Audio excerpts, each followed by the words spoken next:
Salamlarım hər kəsi dostlar. Kriptoqraf YouTube kanalında sizi hər birinizi xoş gəlmişik. Videomuza başlamamışdan öncə məsləhət görərdim ki, kanala abunə olasınız, zınqırovu qoşasınız ki, yeniliklərdən xəbəriniz olsun. Maksimal şəkildə çalışıram ki, yeni trendləri və yaxud yeni hadisələri sizə mütləq şəkildə çatdırım.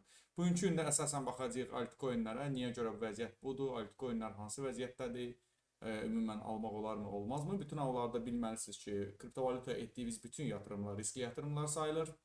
Və ona görə də risklərinizi minimuma endirmək üçün mütləq şəkildə məlumat toplayıb sonra yatırım etməyiniz məsləhət görürəm. Hal-hazırda Bitcoin 109 mindir, son dəfə 110 111-110 min arası idi. Gördüyünüz kimi hal-hazırda Bitcoin artıq ikinci belə deyək də bir növ mini ATH-sını eləyir. Bundan sonra yuxarı getməsi artıq yeni bir ATH-nın, yəni daha yüksək belə deyək də qiymət diapazonunun götürməsindən nəticələnə bilər. Ümid edirik ki, bu olacaq. Ümid edirik ki, bazar aşağı getməyəcək. Bazar aşağı əgər getsə, xatırladıram ki, dostlar, bazar aşağı getsə mənim bu videoda altcoinlər haqqında dediklərim artıq aktual sayılmır. Bazar yuxarı getdiyi halda nələr ola bilər? Baxırıq. Mən indi burada bir neçə altcoinlər var. Mən də başlayacağam Optimism altcoinindən. Bu Optimism ümumən Ethereum blockchain'in Layer 2 tokenlərindən biridir. Layer 2 blockchain tokenlərindən biridir. Optimism üzərində Base blockchain'i qurulub, digər blockchain'lər var ki, belə deyək də Superchain kimi gedir. Var orada Lisk, Base və orada çoxdur. Ümumiyyətcə çoxdur. Adlarını sadalayıb qurtarmaq olmur. Və ümumən tokenin çox güclü perspektivi var. Həqiqətən də texnologiya baxımından çox güclü perspektivi var. Mən ona görə də bu tokendən bir miqdar saxlayıram. Qiymət diapazonun özümüz də görə bilərik ki, vəziyyət nə yerdədir. Həqiqətən də hal-hazırda Optimism demək olar ki, öz diblərindədir. Yəni belə deyək də bu diapazon sözün əsl mənasında dib diapazonlardır və yığım üçün imkan verir ki, uzun müddətli yığım eləyə bilək. Yəni deyirəm, Bitcoinin yaxşı senarisində uzun müddətli yığım eləyə bilək ki, məsəl üçün 1 dollar üstü artıq satış eləyib profit eləyə bilək. Xatırladım ki, sizə uşaqlar, kriptovalyutadan 100x, 50x, 1000x gözləməyin. Əgər elə bir şey gözləyirsinizsə, onda siz belə fundamental tokenlərə yatırım eləməyin. Gedin hansısa adı bilinməyən no-name, hansısa blogerlərin təriflədiyi fırıldaq tokenlərə yatırım eləyə bilərsiniz. Bəlkə orada qazanasınız. Orada da şansınız sizin bəlkə də 5-10% təşkil edir. Ona görə də fundamental coinlərə yatırım eləyəndə onlardan 100x, milyon x-a gözləməyin. Normal qaydada profit elədin 50%, 100%, 2x, lap ən zor vəziyyətdə 3-5x profiti götürdün və davam elədin başqa tokenlərə yatırım eləməyə və ümumiyyətcə bazarı öyrənməyə.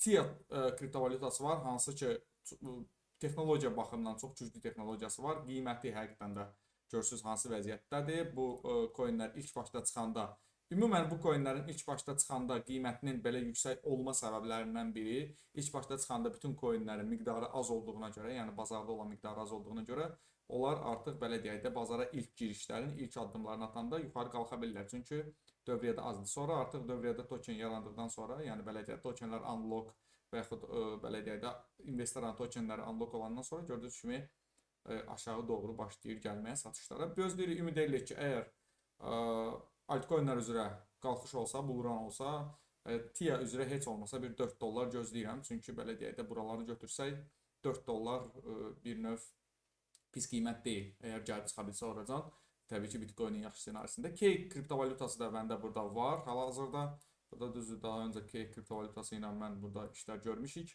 Bəzi məsələlərə baxmışıq. Amma Cake kriptovalyutası da Binance Smart Chain-in, yəni Binance birjasına aid olan Binance Smart Chain blockchain-in də əsas DEX-lərdən biridir. Düzdür, hal-hazırda artıq Binance Smart Chain-də KiberSwap işləyir, Uniswap işləyir, amma məsələ arasındakı ən birinci və əsas belə deyək də yerlərdən biri məhz PancakeSwap-dır, hansının ki tokeni görürsünüz anlaşılmamazlıqdadır, tam olaraq bilmir. Neynəsin görürsünüz, burada son dəfə 4 dollar, hətta burada 5 dollardan gəlib çıxmışdı, amma hal-hazırda aşağılardadır.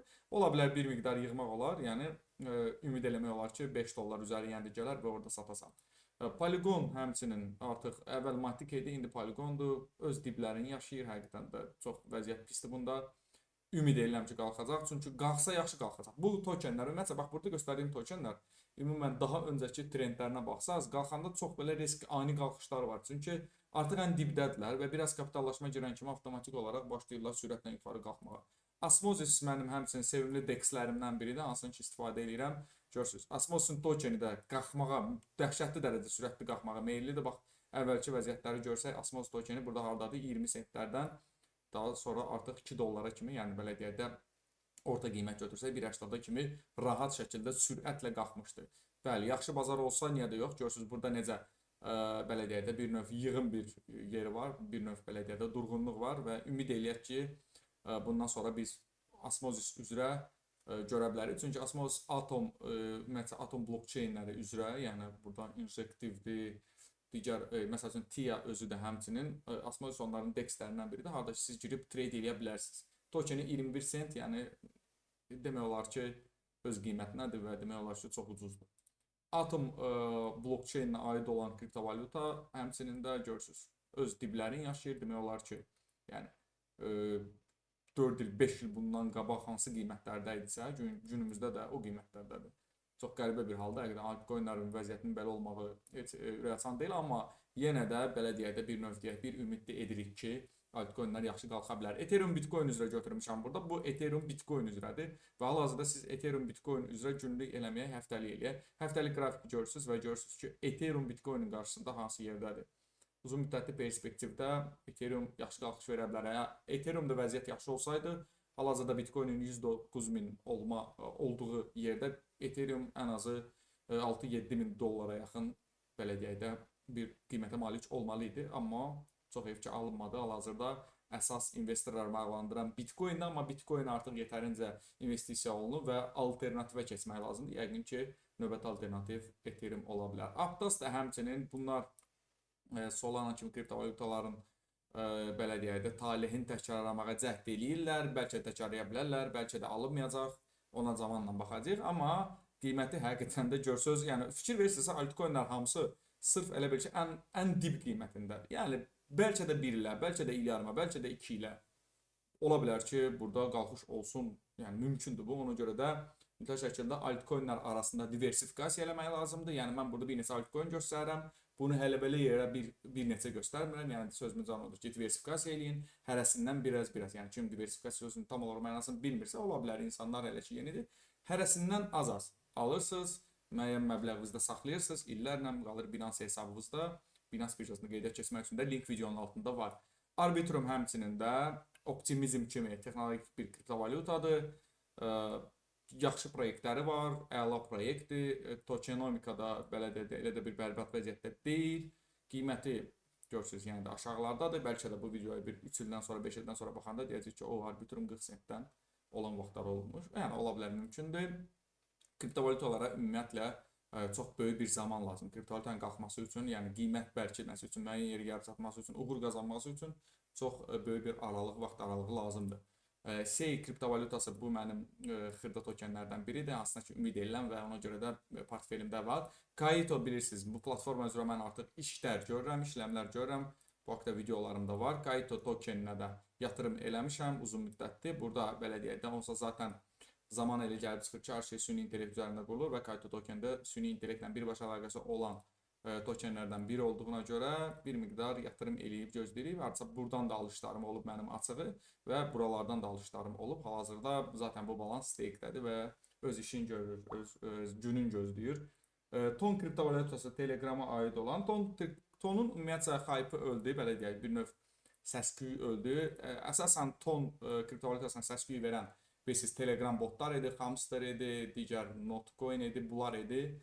Sonra burada birisi də Pavel Durov bir dəfə həbs elədilər, ondan sonra başladı düşməyə və artıq qalxa bilmir. Çünki bilirsiniz, Telegram botlar artıq bir növ zibilxanaya dönüb və zibil gündədirlər sözləsə mənasında. Ona görə də belə deyək, stabil olaraq görürsünüz, qiymətli diapazonunu saxlayır. 3 dollar, 2 dollar, səhv eləmirəmsə 50-3 dollar arası diapazonu saxlayır. Bəlkə də uzun müddətli perspektivdə Telegram bilirik, çox məşhur və belə deyək də çox istifadə olunan messengerlərdən biridir. Orada məsələn siz əgər premium almaq istəyirsinizsə, mütləq şəkildə tonla ödəməlisiniz və yaxud dollarla da olur, amma tonla ödəyəndə daha ucuz başa gəlir. Ola bilər ki, gələcəkdə daha da çox istifadə olunsun və qiymət tələbi artsın və qiyməti qalsın. Solana kriptovalyutası həmçinin artıq öz sözünü demiş kriptovalyutalardan biridir. Artıq öz belə deyək də yerini tutub. Solanadan elə güclü bir şey gözləntim yoxdur. Mümkündür bəlkə də 300 dollaracan gələr, amma Solana biraz riskli sayılır. Biraz riskli sayılır. Nəzərə alsaq ki, burada FTX söhbətindən sonra Solana 8 dollar burada görürsüz 7 neçəyəcən düşmüşdü, 8-dən düşmüşdü. FTX söhbətindən sonra birjadan asılı idi. Amma hal-hazırda görürsüz qiymət artıq yenidən bərpa olunub. Artıq FTX birjasından heç bir asılılığı yoxdur Solana'nın texnologiyası, yəni əvvəlkilərə nisbətən çox inkişaf eləyib. Düzdür, Solana'da çox vaxt blockchainin belə deyək də atqaz olması, yəni blockchainin sınması hadisələri olub. Sınmaq yəni belə deyək də işinin dayanması hadisələri olub. Bu hadisələri nəzərə alsaq, Solana uzun müddətli bu qiymətdən girmək məncə məsləhət olmazdı, amma məsəl üçün alıb qısa müddətdə 200 dollar arasında belə bu aralıqda oynayıb satmaq olar. XRP-ni də elə belə əlavə eləmişəm, çünki XRP artıq görürsüz. Burada öz pumpını eləyib 3 dollar neçəyəcən qalxmışdı. Hal-hazırda görürsüz stabil dayanıb. Burada bilmirəm, bəlkə də XRP-yə Amerikası falan bunlar hansısa bir belə deyək də bir növ dəstək verər, inkişaf elətdirər, amma yenə də XRP çox baha görünür mənə görə. Çox baha görünür mənə görə və portfelimdə yoxdur. Portfelimdə yoxdur. Solana var portfelimdə, amma çox cüzi bir miqdarda, amma XRP heç yoxdur. Bu qədər dostlar, bu formatda video xoşunuza gəldisə mütləq şəkildə like edin, öz kommentlərinizi yazın. Kanala da abunə olun ki, belə videoları tez-tez görəsiniz. Özünüzə müğayət olun. Sağ olun.